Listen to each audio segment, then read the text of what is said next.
Again, learning to practice better, a lot more consistency in it. I see a lot of improvements. You can see we're starting to, things you've seen in the game, we're taking to the practice field, bringing them, practicing with some confidence.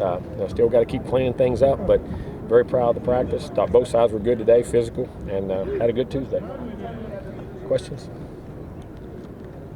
What's Tyler Homer's ailment? Concussion. Does that put a further emphasis on those younger guys kind of getting ready to go? Well, some of those guys, but we've had that planned and had it worked out. I like where we're at right now with all that. Not just them, but other scenarios too. A lot of it is made about Georgia Tech's offense, but their defense, what have you seen from that? They're athletic, can run, blitz packages, getting the bear, double eagle stuff, mix the coverages. They're very opportunistic, make a lot of plays on the ball, do a good job. With the offense at that flex bone, you discussed before how difficult it can be to defend. But what about the offense makes it for academy schools, teams like that? What makes it so advantageous, I guess, for teams to use that? Well, I mean, you don't always have to you have to have athletes, but you're not having to have a quarterback that slings it down the field all the time. You can get a guy to run.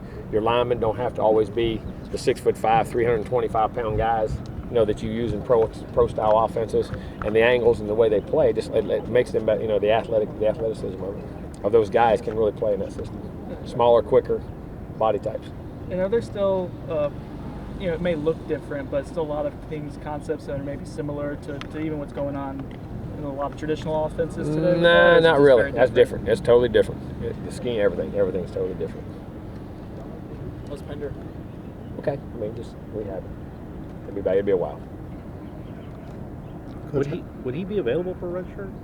I don't know. We have to check that medical red shirt. Yeah, if there's no way he can come back because it happened in the first part of it, and I would assume so. I would assume so. Again, I'm saying assume. Right. Gotcha. You never know, I guess. Exactly.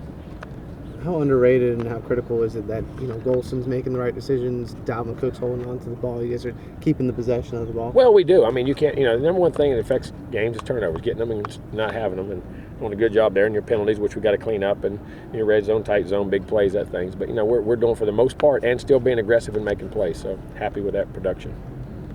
Marquez White hasn't seen a whole lot of passes thrown his way this season. Does it seem like it's probably a good thing for a cornerback, right? Well, it is, but he's seen a few. I mean, he's playing his coverage, knowing what he's supposed to be. Marquez is playing well, really well.